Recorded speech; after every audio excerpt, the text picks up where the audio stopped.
विनोद कुमार शुक्ल द्वारा लिखित नौकर की कमीज भाग 6। मैंने कहा, घूमने चलोगी?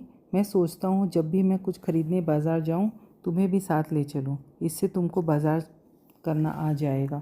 तुम चले जाओ, हरी सब्जी ले आओगे तो रात को बना लूँगी, नहीं तो आलू बनाना पड़ेगा। शादी के बाद अभी तक ऐसा मौका नहीं आया कि हम दोनों साथ साथ बाहर घूमें। जब भी मेरा मन होता तब तुम कोई अड़चन डाल देती हो। मैं क्या करूँगी बाज़ार जाकर? साथ में जाऊँगी तो मेरे काम का हर्जा होगा, दृढ़ता से उसने कहा। लेकिन मैं उसके पीछे पड़ा रहा जब तक वह साथ चलने के लिए राज़ी नहीं हो गई। बस इक्के दुक्के मामलों को अपनी मर्ज़ी के अनुसार चलाकर वह घर की रानी थी। उसका व्यक्तिगत संसार बड़ा नहीं था, वहाँ एकांत नहीं था। हर जगह केवल मैं उपस्थित था, केवल 2 आदमियों की दुनिया। एक अच्छी साड़ी लेने का मन है, चुनरी साड़ी से भी अच्छी, हल्के रंग की जिसमें छोटे छोटे प्रिंट हो। तुम्हारे पास सभी बड़े बड़े प्रिंट की साड़ी है? मैंने कहा। पहले मैं ब्लाउज़ बनवाऊंगी। आज बाज़ार जाकर ब्लाउज़ का कपड़ा ही खरीदेंगे। साड़ी के लायक मैं तुम्हारे पैसे तुम्हारे पास नहीं होंगे। मैंने कहा।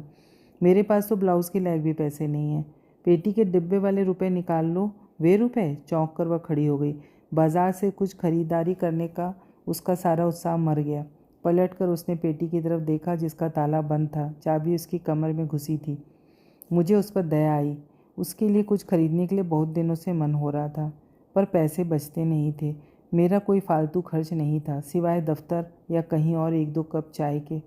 मेरे पास 2-3 रुपए होंगे। जेब में हाथ डालते हुए मैंने कहा, मुझे ब्लाउज़ की जल्दी नहीं है, रहने दो। वे रुपए मैंने वक्त ज़रूरत के लिए बचा कर रखे हैं। ब्लाउज़ नहीं बनवाना है तब भी बाज़ार जा सकते हैं, पर सच सच बतलाओ, ब्लाउज़ की ज़रूरत नहीं है?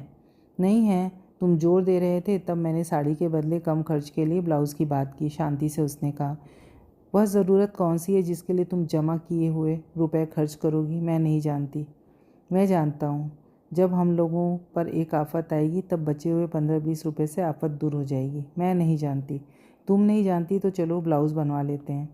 मुझे चंद्रमा आकाश में गोल कटी हुई खिड़की की तरह लगता था, जिससे आकाश की आड़ में छुपी हुई दुनिया का उजाला आता था। सूर्य का भी यही हाल था, फ़र्क सिर्फ दिन और रात का था। ये रुपए मैं तुम्हें खर्च करने को नहीं दूंगी, ये मेरे रुपए हैं। तुम तो कमाती नहीं हो, तुम्हारे रुपए कहाँ से हुए? मेरी जेब से निकाल कर या मेरे वेतन से बचा कर जमा करती होगी। कुछ पिता ने दिए थे, कुछ भैया ने, थोड़ी तुम्हारी जेब से बचा कर रख लिए थे। अभी जाते समय माँ ने 5 रुपये दिए। मैं ले नहीं रही थी, उनको भी ज़रूरत पड़ती है। ज़बरदस्ती उन्होंने पकड़ा दिया। जितने रुपए तुमने मेरी जेब से निकाल कर जमा किए होंगे वे मेरे हैं, उन्हें मुझे दे दो। मैं अपने लिए नहीं मांग रहा, तुम्हारे ब्लाउज़ के लिए मांग रहा हूँ। कपड़ा धोते समय तुम्हारी जेब से कभी 5 रुपये या 10 पैसे, इससे ज़्यादा कभी नहीं मिलते। जो मेरा भाग्य है वही तुम्हारा है। फिर भी कितने रुपए इस तरह हो गए होंगे मुझे याद नहीं। हिसाब कर लेते हैं, कुछ तो अंदाज़ा होगा। उससे 1 रुपया कम दे देना। ससुर जी ने कितने रुपए दिए थे? 8 महीने पहले आए थे तब 5 रुपये दे दिए थे। उससे पहले एक बार 2 रुपये, फिर 5 रुपये, जब यहाँ किसी की बारात आई थी। पहले कुछ खर्च भी तो हुए हैं। तुमको तो सब याद है, तुम्हारी याददाश्त बहुत अच्छी है। 5 और 2 7, 7 और 5 12, और अम्मा ने 5 रुपये दिए, हो गए 17। तुम्हारे भैया ने कितने रुपये दिए थे? सच में मुझे याद नहीं। तुम सब रुपए ले लो, पर मैं ब्लाउज़ नहीं बनवाऊंगी। उसकी आंखों में आंसू आ गए। अभी तक सब ठीक चल रहा था। मैं तो तुम्हारे ब्लाउज़ का जुगाड़ कर रहा था। मेरी चिंता मत करो, उसने कहा। अपनी तरफ से यही प्रयत्न करता हूँ कि तुमको मेरी कम से कम फ़िक्र करनी पड़े। खाना तुम सिर्फ मेरे लिए नहीं बनाती, तुम भी खाती हो। घर में झाड़ू लगाती हो तो झाड़ू लगे घर में तुम भी रहती हो। अलग से तुम मेरे लिए क्या करती हो? भैया ने 5 रुपये दिए थे, गंभीर होकर उसने कहा। 17 और 5 22 रुपये हुए। 3 रुपये और जोड़ लो, 25 हो गए। तुम्हारे डिब्बे में 35 रुपये हैं, यानी 10 रुपये मेरी जेब के हुए। वही मुझे दे दो। कुछ और भी है, मुझे याद नहीं आ रहा। 3 रुपये में उसे शामिल कर लिया है। पेटी से वह रुपए निकाल लाई। 10 रुपये का एक नोट मैंने उससे ले लिया। पूरी तैयारी घर से निकलने की हम लोगों ने कर ली। पत्नी ने 2-2 लाख की चूड़ियाँ और 4-4 कांच की चूड़ियाँ पहन ली। एक नई साड़ी पीले रंग की, जिसमें भूरे रंग के बड़े बड़े पत्ते की डिज़ाइन थी। पता नहीं किस पेड़ के पत्ते थे। इसे उसने पहना था। काजल लगाऊं? उसने पूछा। रात को लगाना, मैंने कहा। घर बंद करने के लिए ताला नहीं था। अब मैंने कहा, एक ताला है, उसकी चाबी खो गई है, उसने कहा। गुच्छे में जितनी चाबियां हैं उतने ताले नहीं हैं, मैंने कहा। 2 ताली पेटे में बंद हैं। दूसरी पेटी का ताला बिल्कुल बचकाना था, उसे बाहर लगाने में कोई फ़ायदा नहीं था। साकल उस ताले से बुलक कर निकल जाता था, उसे तोड़ने की ज़रूरत भी नहीं पड़ती। पत्नी की पेटी का ताला मजबूत था। घर को खुला छोड़कर नहीं जा सकते, पत्नी ने कहा। तुम अपनी पेटी का ताला निकाल लो, उसी को बाहर लगा देते हैं। मेरी पेटी खुली रह जाएगी। बंद घर के अंदर पेटी बंद रहे या खुली क्या फ़र्क पड़ता है? पेटी में जोखिम का सामान है, कुछ नहीं है। सोने की अंगूठी है, आधे तोले की, उसको पहन लो। ढीली आती है, किसी उंगली में ठीक नहीं होती। घर से बाहर साथ साथ घूमने या बाजार करने का सुख नहीं था। पत्नी की शुरू से बाहर जाने की इच्छा नहीं थी। बहुत से साथ के सुख हम दोनों उठा नहीं पा रहे थे। यदि आज के दिन थोड़े और अतिरिक्त पैसे होते तो शायद ब्लाउज़ खरीदने हम दोनों जाते। भविष्य में हम लोग घर में ताला बंद कर बाहर जा सकें, इसके लिए एक ताला होना ज़रूरी था। 10 रुपये मेरे पास थे। मैं बाज़ार से एक मजबूत ताला 7 रुपये का खरीद कर लाया। बाकी पैसे पत्नी को दे दिए। अब हम लोग बाहर जा सकते थे, पर बिना पैसे के साथ साथ बाज़ार घूमने का सुख किस तरह उठाया जाए? ताला लेकर घर बंद करने का रिहर्सल मैंने किया। पत्नी घर के अंदर रही। वह चावल निकालने चली गई। जल्दी जल्दी मैंने पीछे का दरवाज़ा और खिड़की बंद की और सामने का दरवाज़ा बंद कर ताला लगाया। सामने का दरवाज़ा बंद करने के लिए दोनों परडों को जमा कर ताकत से खींचना पड़ता था, जिससे भड़ से आवाज़ होती थी। जैसे ही दरवाज़ा बंद करने की आवाज़ हुई, जो दरवाज़ा बंद होने की जानी पहचानी आवाज़ थी, घर के अंदर कोई चीज़ झंझना कर गिरी। दौड़ते हुए आकर पत्नी बाहर के दरवाजे को अंदर से ज़ोर ज़ोर से भड़-भड़ पीटने लगी। जब तक मैं खोलूं तब तक उसने हल्ला मचा दिया। वह लगातार चीख रही थी, दरवाज़ा खोलो, दरवाज़ा खोलो। वह ज़ोर ज़ोर से रो रही थी। जैसे ही मैंने दरवाज़ा खोला, करीब करीब ढकेलते हुए उसने मुझे ज़ोर से पकड़ लिया। क्या हो गया? घबराकर उसे संभालते हुए मैंने कहा, चुप हो जाओ, मैं ताला यूं ही बंद कर रहा था। देखो, चुप हो जाओ, चुप हो जाओ, मुझसे गलती हो गई। तुम मुझ पर भरोसा नहीं करती, मुझको माफ़ कर दो, मत रो। मैं लगातार यही बोलता जा रहा था जब तक वह चुप नहीं हो गई। कमरे के अंदर चावल की थाली दूर फीकी पड़ी थी और चारों तरफ चावल बिखर गया था। चावल खूंदते हुए हम दोनों कमरे में अंदर आए। काफ़ी देर तक वह मुझे पकड़े रही। मैंने उससे कहा, यदि सामने का दरवाज़ा बाहर से बंद था तो पीछे का दरवाज़ा तो अंदर से बंद था। तुम उसे खोलकर बाहर आ सकती थी। अतिरिक्त आमदनी के लिए संपत ने जुगाड़ शुरू कर दिया था। गोल बाज़ार में एक रेडियो स्कूल था, उसमें रेडियो बनाना सिखाया जाता था। रोज़ शाम को 7 बजे वह 1 घंटे के लिए रेडियो का काम सीखने जाता था। हफ्ते भर बाद ही उसने मुझसे कहना शुरू कर दिया कि 75 रुपये में एक नया ट्रांजिस्टर खुद जोड़कर तैयार कर लेगा। अच्छी खासी बातचीत में वह रेडियो की बात शुरू कर देता। उसमें इतना उत्साह आ गया था। एक दिन मैंने संपत से कहा, देखो, अभी मैं तुमसे एक ज़रूरी बात कहूँगा। तुम बीच में रेडियो से संबंधित मुझसे कोई बात नहीं करोगे। तुम्हारे हाथ में क्या है? नोट है, मैंने कहा। उसने मुझे मुट्ठी खोलकर दिखाया। उसकी मुट्ठी में ट्रांजिस्टर रेडियो के हिस्से थे। उंगली से पकड़कर उसने कई रंगों वाले एक टुकड़े के ऊपर करते हुए मुझसे कहा, जानते हो यह क्या है? तुम बताओ। यह रेजिस्टेंस है। रंगों की पट्टी से इसकी पहचान होती है। हर रंग का मतलब होता है यह कंडेंसर है, यह ट्रांजिस्टर है। ट्रांजिस्टर के 3 पैर हैं, इनके अलग अलग नाम हैं। मुझे तुमसे कुछ ज़रूरी बात करनी है। चूँकि तुम मेरे बचपन के मित्र हो, इसलिए सहायता के लिए तुम्हारे पास आया हूँ। पहले काम बताओ, मुझे 25 रुपये उधार दे सकोगे? मैं समझ गया था कि तुम मुझसे रुपए मांगोगे, संपत ने कुछ सोचते हुए कहा। तुम्हें कैसे मालूम? रेजिस्टेंस की तरह मैंने तुम में रंगत देखी थी, उसने कहा। रेडियो की बात मत करो, मुझे रुपए दोगे? मैंने कहा। सुनो, बहुत गंभीरता से उसने कहा, हफ्ते भर पहले मेरे पास रुपए थे, अब नहीं है। बिल्कुल नहीं है दोस्त, निराश होकर मैंने पूछा। नहीं। रेडियो वालों को 100 रुपये दिए, 30 रुपये हर महीने की फ़ीस होगी, 60 रुपये प्रैक्टिकल के दिए, 10 रुपये की उसकी लिखी एक किताब खरीदी। तुम कुछ नहीं कर सकते? क्या कर सकता हूँ? यदि स्कूल से नाम कटवा दूँ तब भी रुपए डूब जाएंगे। हमेशा तंगी रहती है, उदास होकर मैंने कहा। इसीलिए मैंने तय किया है कि अधिक से अधिक मेहनत कर मैं अपनी हालत सुधार लूँ। हालत सुधारने के लिए अधिक से अधिक मेहनत करने के उपाय पर मुझे विश्वास नहीं था। कुदाली चलाने वाला मजदूर दिन रात कुदाली चलाकर भी अपनी हालत सुधार नहीं सकता था। संपत के विचार से मैं सहमत नहीं हो पाता था। दरअसल बाजार में मेहनत की कोई कीमत नहीं थी। आदमी की अधिक से अधिक आमदनी और कम से कम आमदनी में भयानक अंतर था। इसको देखकर दहशत होती थी। थके हर एक कदम आगे बढ़ने की किसी की हिम्मत नहीं होती थी। एक कदम आगे बढ़ाने से सीधे जान जाने का डर था। उस अंतर के बीच तरह तरह की किलेबंदी की गई थी। इस कारण लोग गरीबों से अच्छा व्यवहार करने से भी कतराते थे। उनसे कहा जाए कि अमीर चोर हैं तो गरीब हंसने लगेंगे, कहेंगे हमारे पास क्या रखा है, जो मिट्टी का घड़ा पहले था अभी भी है। बल्कि हम ही चोर हैं, उनकी चीज़ों पर नियत लगाए बैठे रहते हैं। जिनके पास कुछ नहीं होता वे चोर होते हैं, जिनके पास सब कुछ होता है वे दया करके भीख देते हैं, काम देते हैं और बख्शीश देते हैं। उनसे कहा जाए कि तुमने रईसों को बहुत माफ़ किया है तो वे कहेंगे माफ़ करने का काम उन लोगों का है। जिस प्रकाश की लला झलक फटे हुए गोल छेद से सूर्य और चंद्रमा जानकर वे देखते हैं, उनसे कहा जाए कि सूर्य और चंद्रमा की खिड़की से कूदकर चोर की तरह वहां जाने की बात सोचने के बदले यदि पूरे आकाश को फाड़ दिया जाए तो पूरे आकाश जितना बड़ा सूर्य होगा और चंद्रमा होगा, यह बात सोची जाए तब वे कहेंगे ऐसे ही रहने दो। सूर्य कभी कभी हमारे लिए रोज़ी का दिन भी ले आता है और चंद्रमा कभी कभी नींद की रात। कुछ उल्टा सीधा हो गया तो हम मिलने वाले काम के दिन और नींद की रात को भी खो बैठेंगे। संपत के साथ शाम को मैं उसके रेडियो स्कूल गया। बहुत सारी छोटी छोटी दुकानों के बीच से उसका रास्ता था। लाइन से मोची ज़मीन पर बैठे थे। एक जगह चप्पल जूतों के साथ एक औरत अपने बच्चे के साथ बैठी थी। फिर कपड़ों की ढेरी की दुकानें थीं।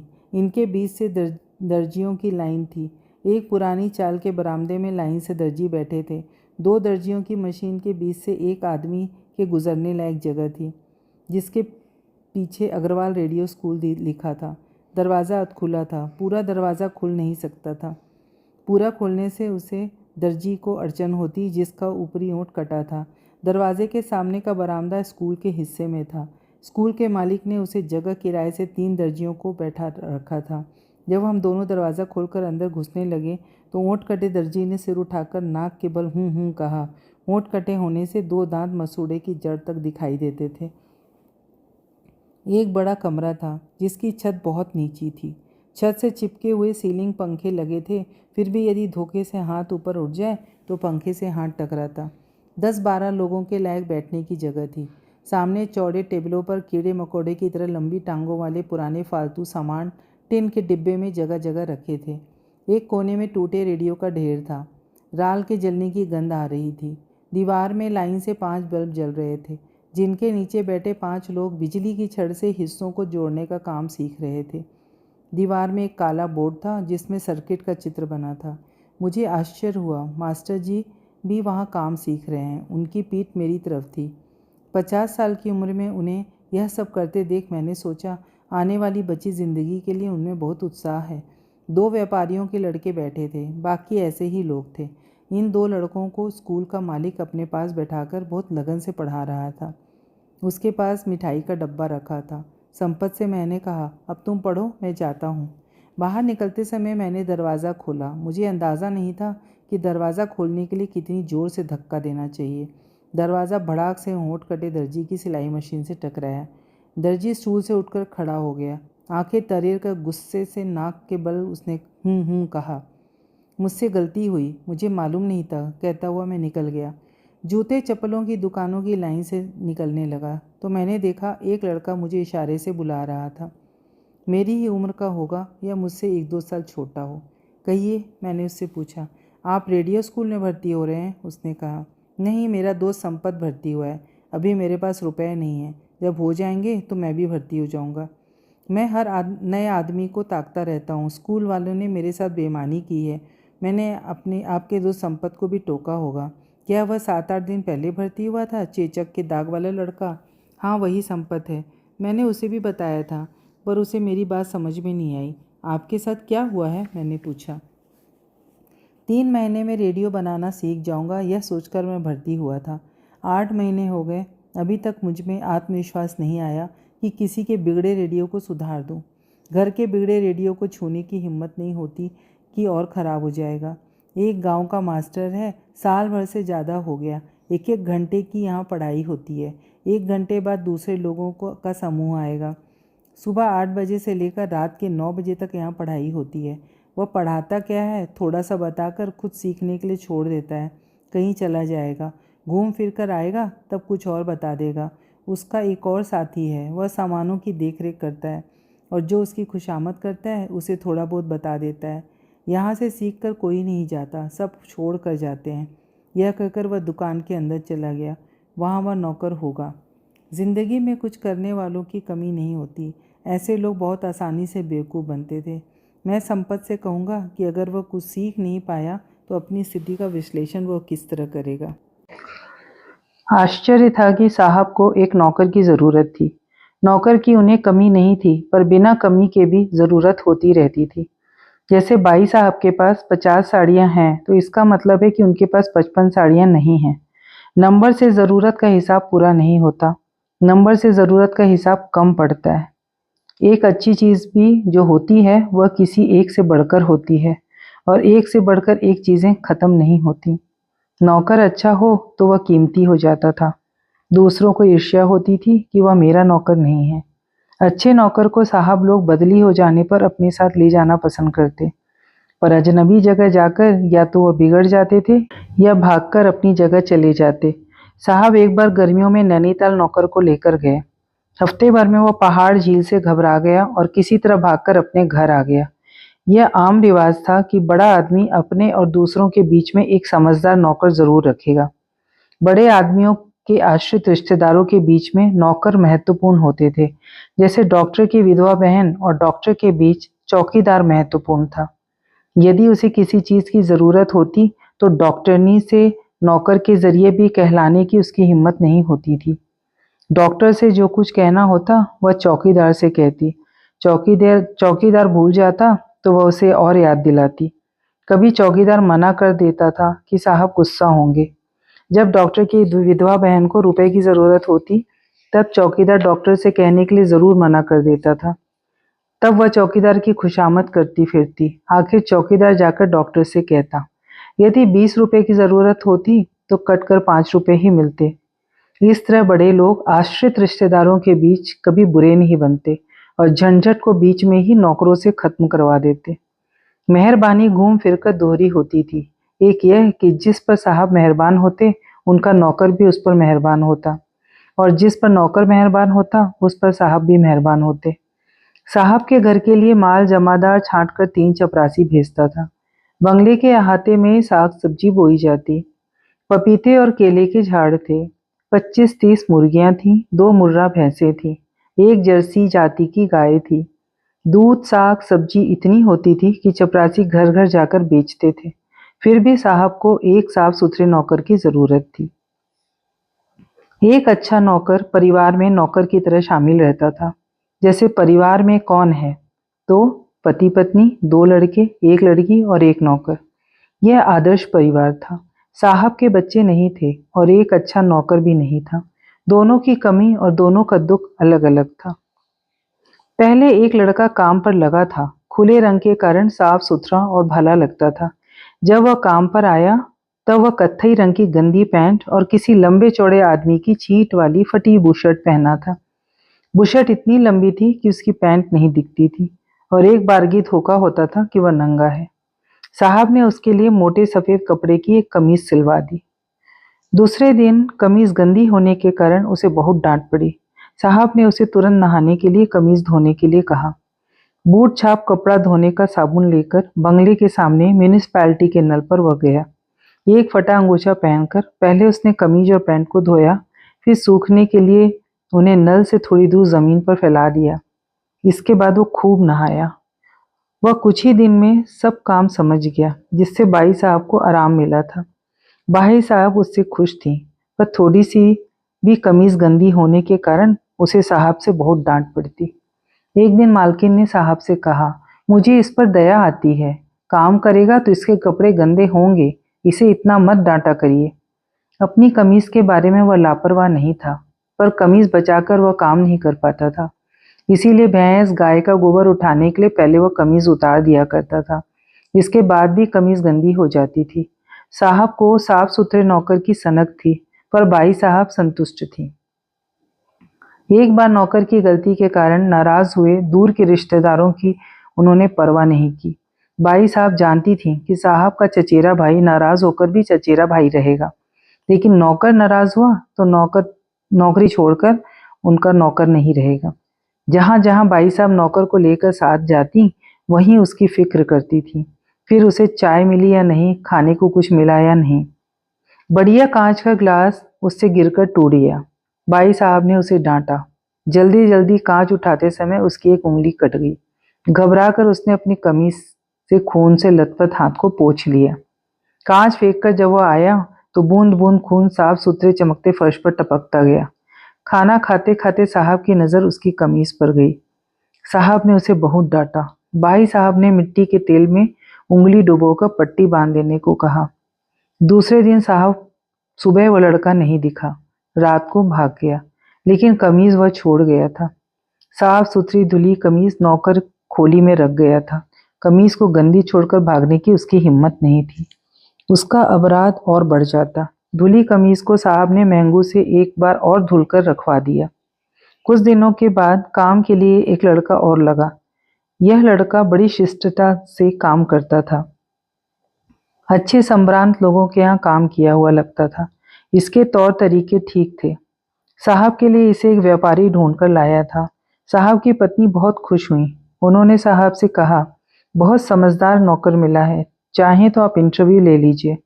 साहब ने कहा, इंटरव्यू लेने की जरूरत नहीं है। नौकरी से पूछना कम चाहिए, बताना ज्यादा चाहिए। बताने के बाद पूछताछ होनी चाहिए कि जो बताया गया था वह ठीक से पूरा हुआ या नहीं। लेकिन मुझे नहीं लगता कि इसे नौकर की कमीज फटी होगी। अगर इसे कमीज फटी नहीं हुई तो मैं इसे नौकर नहीं रखूंगा। इसके पास भी बिढंगे कपड़े हैं। सबके नाप की कमीज तो बनेगी नहीं। एक अच्छे नौकर के नाप की कमीज बनवा ली गई है, उसमें दूसरों को फिट होना होगा। मालूम नहीं किस आदमी का कपड़ा पहना हुआ है। साहब मुस्कुरा रहे थे। इसका कपड़ा अच्छा है, किसी अच्छे आदमी की कमीज है, साहब की पत्नी ने कहा। मैं अपनी कमीज नौकर को कभी देना नहीं चाहूंगा। जो मैं पहनता हूं उसे नौकर पहने, यह मुझे पसंद नहीं है। मैं घर का बचा खुचा खाना भी नौकरों के देने की हिमायती नहीं हूँ। जो स्वाद हमें मालूम है उनको कभी नहीं मालूम होना चाहिए। अगर यह हुआ तो उनमें असंतोष फैलेगा। बाद में हम लोगों की तकलीफें बढ़ जाएंगी। खाना उनको वैसा ही दो जैसा वे खाते हैं। जैसा हम खाते हैं वैसा बचा हुआ भी मत दो। ये पेट भरते हैं, चाहे आधा या चौथाई। स्वाद से इनको कोई मतलब नहीं। सड़क के किनारे चाट खाने वाले चाट खाकर जो फेंकते हैं, यह मुझे गुस्सा दिलाता है। इसी के कारण आवारा गरीब लड़के पत्ते चाटकर जादुई स्वाद का पता लगा लेते हैं, जिससे चोरी, गुंडागर्दी और हक मांगने वाली झंझटें बढ़ती हैं। स्वाद हम लोगों को संतोष नहीं दे सका तो इनको क्या देगा। अगर ये सब स्वाद के चक्कर में पड़ गए तो अपनी जान बचानी मुश्किल होगी। ऐसा कोई नहीं करता। तुम नौकरों को सिर पर चढ़ाती हो। इसे कमीज पहनाकर देखेंगे, जरूर देखेंगे। जाने दीजिए, मुझे अंदाजा है कमीज इसे बड़ी होगी। बड़ी होगी तो इसे मत रखो, दया करो। साहब मुस्कुराने लगे। आप भी कमाल करते हैं। भाई साहब भी मुस्कुराने लगे। महंगू, महंगू, साहब ने आवाज दी। जी साहब। तुरंत महंगू कहीं से निकलकर सामने आकर खड़ा हो गया। नौकर की कमीज लेके आओ। महंगू कमीज लेकर आया। इसको पहना कर देखो, साहब ने कहा। महंगू लड़के को हटाकर आड़ में ले गया। लड़के को कमीज बड़ी थी। मैंने कहा था कि लड़के को कमीज बड़ी होगी। लड़के को देखते हुए भाई साहब ने कहा। कुछ सोचकर वे हंसने लगी। साहब भी हंसने लगे। महंगू वैसे ही रहा। लड़का शर्मा गया। अच्छा, खाना खाएगा तो मांस चढ़ जाएगा, भाई साहब ने कहा। तुम फिर गलत बोली। अच्छा खाना नहीं, पेट भर खाना बोलो। कुछ दिन बाद साहब ने पूछा, कैसा है ये नौकर? आपने ठीक कहा था, लगता है कमीज इसे फिट नहीं हुई। काम समझता है पर गुमसुम रहता है। शाम को 7 बजते ही घर के किसी कोने में खड़े खड़े सो जाता है। एक बार मैं बिस्तर पर लेटी थी, मैंने आवाज लगाई। कई बार आवाज लगाने के बाद मेरी नजर कमरे के एक कोने में गई तो देखा वह खड़े खड़े सो रहा है। मैं डर गई। आप दौरे पर गए थे। महंगू उसे नौकर की खोली में ले गया। वह बहुत गहरी नींद में था। जब भी इसे बुलाओ वह कोने में से ही निकल कर आएगा। काम खत्म करता है और सुस्ताने कोने में जाकर खड़ा हो जाता है। लड़के, लड़के इधर आओ, साहब ने चिल्लाकर कहा। साहब एक बार और चिल्लाना चाहते थे कि उन्होंने देखा लकड़ी की अलमारी के पास वाला कोना हिला। फिर कोना उन्हें सरकता हुआ दिखा। वह आ रहा था। साहब चकित हो गए। तुम तो जादुई लड़के हो। तुम्हारी बड़ी खतरनाक आदत है। किसी गोल कमरे में जिसमें एक कोना ना हो तुमको बंद कर दिया जाए तो मालूम नहीं कैसे आराम करोगे, सोओगे। तुम्हारी आदत सुधारने के लिए बिना कोनों वालों मकान तो नहीं बनाया जा सकता। जो कमीज बनवाई गई है वह बहुत है। अदब से बात करते थे इसलिए अच्छे लगते थे। काम नहीं है तो सामने के पेड़ के नीचे खड़े हो जाओ, कहीं बरामदे में बैठ जाओ। कोने में निकल कर आने का क्या मतलब होता है? किसी जानवर की तरह कोने से निकलता है, भाई साहब ने कहा। निकलो यहाँ से, अब तुम्हारी जरूरत नहीं है, डपटकर साहब ने कहा। लड़का पहले हक्का बक्का रहा था, खड़ा था, फिर सिसकी लेकर रोने लगा। महंगू उसका हाथ पकड़कर बाहर ले गया। हाथ पकड़े पकड़े वह चौराहे तक गया, जहां उसे छोड़कर वह लौट आया। लड़का महंगू से काफी हिल गया था। महंगू को वह भैया कहता था।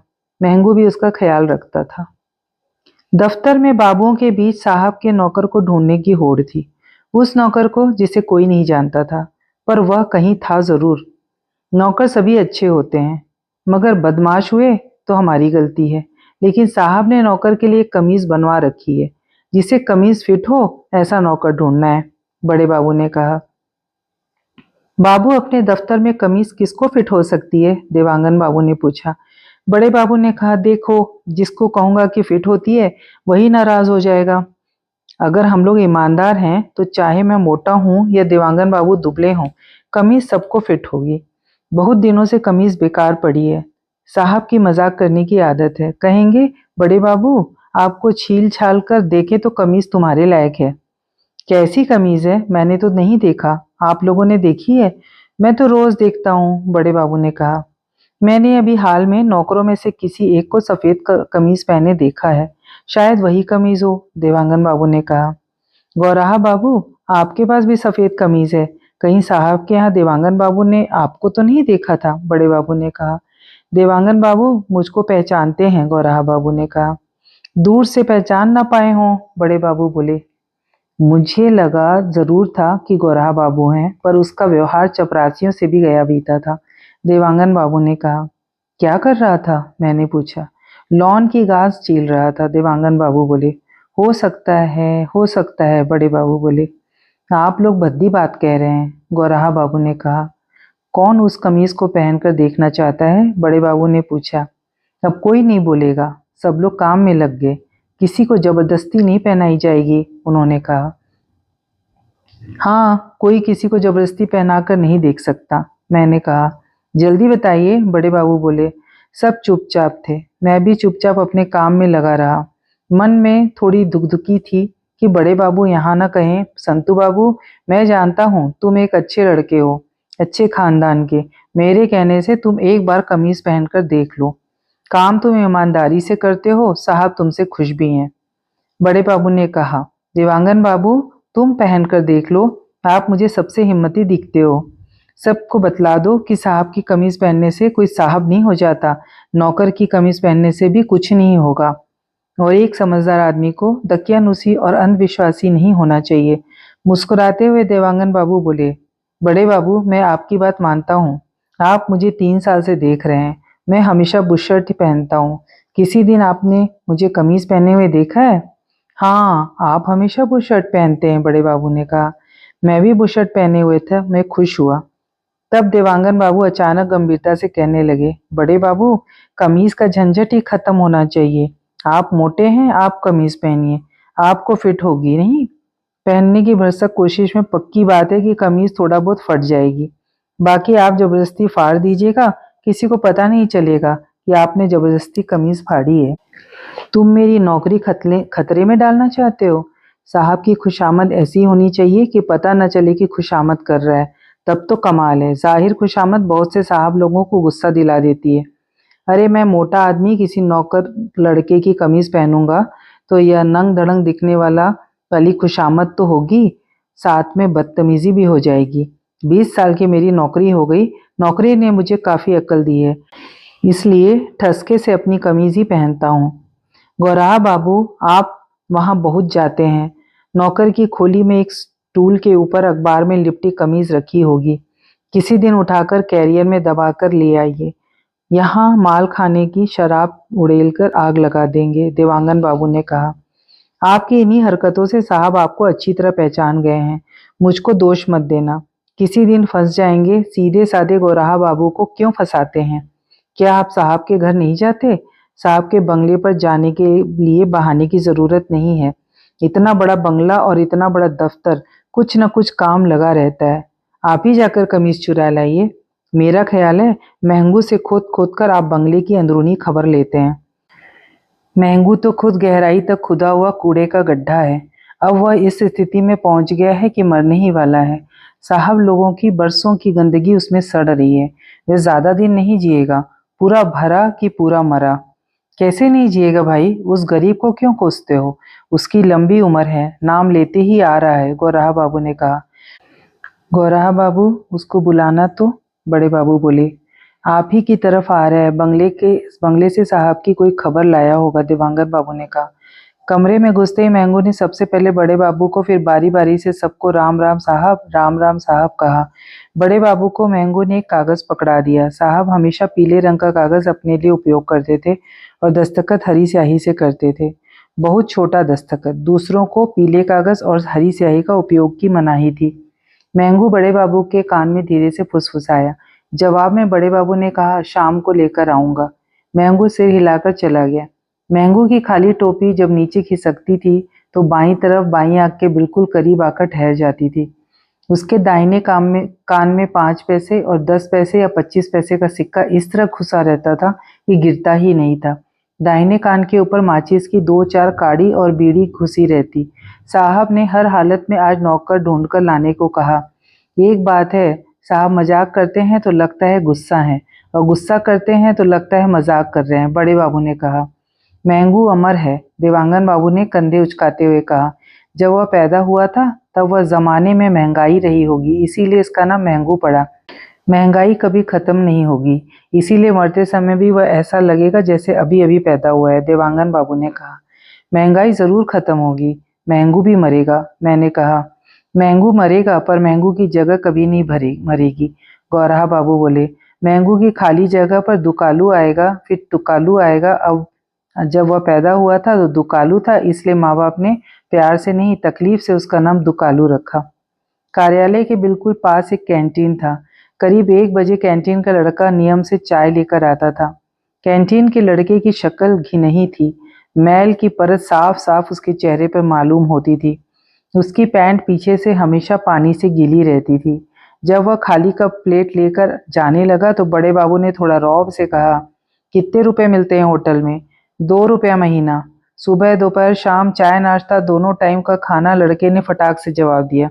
अरे वाह, खाना कब खाता है? 3 बजे और रात को 11 बजे। शाम को नहा धोकर मेरे पास आना और कैंटीन से छुट्टी ले लेना।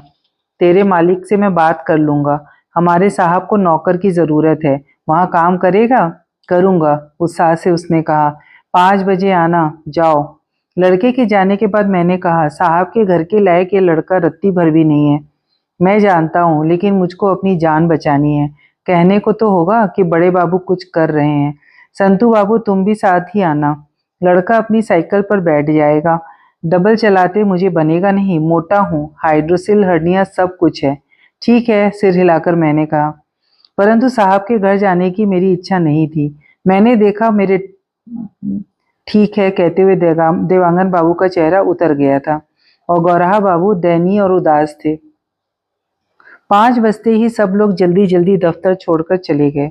रोज देवांगन बाबू और गौराहा बाबू के साथ गप मारता हुआ मैं घर लौटता था। रास्ते में एक होटल में आधा आधा कप चाय हम लोग पीते थे, बारी बारी से उसके पैसे देते थे। दोनों कब निकल गए मुझे पता नहीं लगा। मुझे लग रहा था कि देवांगन बाबू किसी कारण मुझसे नाराज हो गए हैं। बड़े बाबू कैंटीन का नौकर अभी तक आया नहीं। आएगा, महंगू गया है, चाय लेकर आएगा, चाय पी कर चलेंगे। महंगू दिन भर दफ्तर और साहब के बंगले में कई चक्कर लगा लेता था। दफ्तर में यह कहा जाता था कि महंगू 2 हैं एक ही शक्ल के, साहब भी 2 हैं एक ही शक्ल के, यह भी कहा जाता था। साहब की शक्ल के दूसरे साहब के काम के लिए महंगू की शक्ल का दूसरा महंगू जरूरी था। कैंटीन का लड़का मेरी साइकिल के कैरियर पर बैठ गया। मैं साधारण लंबा था, साइकिल कुछ कम ऊंची थी, इसीलिए साइकिल पर बैठे होने से भी मेरे पैर जमीन पर टिक जाते थे। बड़े बाबू को साइकिल पर चढ़ने के लिए ऊंची जगह की जरूरत पड़ती थी। बरामदे में साइकिल टिकाकर वे बरामदे की से सीट पर बैठते थे। उनकी ढीली पैंट और पुट्ठे के ढीले मांस के कारण साइकिल की सीट नजर नहीं आती थी। लगता था बड़े बाबू अधर में बैठे बैठे साइकिल चला रहे हैं। जाते हुए रास्ते में म्यूनिसपैलिटी के नीचे एक लड़का नहा रहा था। नहाने वाले लड़के की कमीज फिट हो जाएगी, मैंने कहा। हो तो जाएगी, उन्होंने कहा। थोड़ी दूर पर शीशम के पेड़ के नीचे 8-10 लड़के खेलते दिखे। उनकी तरफ इशारा करके मैंने कहा, इन सबको भी कमीज फिट हो जाएगी। हाँ, बड़े बाबू ने कहा। मिडिल स्कूल के बहुत से लड़के स्कूल से घर लौटते हुए दिखे। उनकी छुट्टी हो गई थी। ओह, कितने सारे लड़के हैं जिनको कमीज फिट हो सकती है, मैंने कहा। इसमें न खुशी थी न दुख था, एक तटस्थ भाव था। हाँ, बहुत से लड़के हैं। तो साहब को अभी तक नौकर क्यों नहीं मिला, मैंने पूछा। मैं नौकर ढूंढने का ही काम तो नहीं करता, नौकरी करने का काम भी करता हूँ। अच्छा हुआ साहब से नौकरानी के लिए साड़ी ब्लाउज नहीं बनवाए। बड़े बाबू, अचानक साइकिल धीरे करते हुए मैंने कहा, मेरा मन साहब के पास जाने को नहीं हो रहा है। यहाँ से साहब का घर पास होगा, आप चले जाइए। अरे अरे, ये क्या करते हो? तुम तो छुट्टी करवा दोगे, बड़े बाबू घबरा गए। मैं भी उतरकर सड़क के किनारे खड़ा हो गया। लड़का मुझसे पहले उतर गया था। 10 मिनट का काम है, बड़े बाबू ने कहा। दफ्तर से मैं सीधे घर जाता हूँ, घर पहुंचने में देर हो रही है। दफ्तर में क्या काम नहीं रहता? 6, 6:30 नहीं बजते? बड़े बाबू, मैं तो जाऊंगा, निर्णय लेते हुए मैंने कहा। कैसे जाओगे? मेरी साइकिल के हैंडल उन्होंने एक हाथ से पकड़ ली थी। मुझे घर में काम है, जाने दीजिए, साइकिल अपनी तरफ खींचते हुए मैंने कहा। बड़े बाबू मजबूती से मेरी साइकिल पकड़े थे। सच सच बतलाइए, कहीं आप मुझे तो कमीज पहनाने नहीं चाह रहे हैं? कमीज से डरने की जरूरत कोई बात नहीं है। साहब की मजाक करने की आदत है और तुम्हारा दिमाग खराब है। अगर तुमको कमीज पहनानी होती तो होटल वाले लड़कों को क्यों ले जाता? तुम निश्चिंत रहो, सब मेरी जिम्मेदारी है। अब तो तुम लौट कर भी नहीं जा सकते। वो देखो, साहब बरामदे में खड़े हैं। शायद हम दोनों को उन्होंने बहुत देर से देख लिया है। कैंटीन वाला लड़का कुछ घबराया सा लग रहा था। तेरी जान क्यों सूख रही है? बड़े बाबू ने कहा। साइकिल से ही चलें? मैंने पूछा। नहीं, अब पैदल चलो। अगर साहब ने नहीं देखा होता तो साइकिल से जाते। रास्ते में साइकिल से उतरना मुझको बहुत अखरता है। कोई ऊंची जगह भी आसपास नहीं है। आसपास सब बंगले हैं, सबके अहाते हैं। अहाते से होते हुए किसी के बंगले इसलिए जाना होगा कि बंगले में बरामदे में साइकिल चढ़ानी है और किसी से कोई काम नहीं है। गेट पर कोई पूछेगा किससे मिलना है तो जवाब दूंगा किसी से नहीं मिलना। मैं यहाँ साइकिल पर चढ़ने आया हूँ। या बंगले के मालिक से आज्ञा लेनी होगी, कृपा कर मुझे अपने बरामदे से साइकिल पर चढ़ने दीजिए। मैं बहुत मजबूर हूँ। अगर आप मना कर देंगे तो मुझे बाजू वाला बंगले में जाना होगा। हो सकता है यदि उन्होंने आज्ञा दे दी तो मुझे साइकिल पर चढ़ते हुए देखने के लिए बंगले के बच्चे भी जुट जाएं। अगर आज्ञा नहीं मिली तो हाथ में साइकिल लिए लिए पैदल वापस जाना होगा। परंतु मुझे विश्वास है, मुझे पैदल जाता हुआ देख के उन्हें दया आ जाएगी। वे मुझे बुलाएंगे, आइए, पर रोज का नियम मत बनाइएगा। मैं खुश होकर लौट पड़ूंगा, बरामदे से साइकिल पर चढ़ूंगा और पैडल मारते मारते हुए चला जाऊंगा।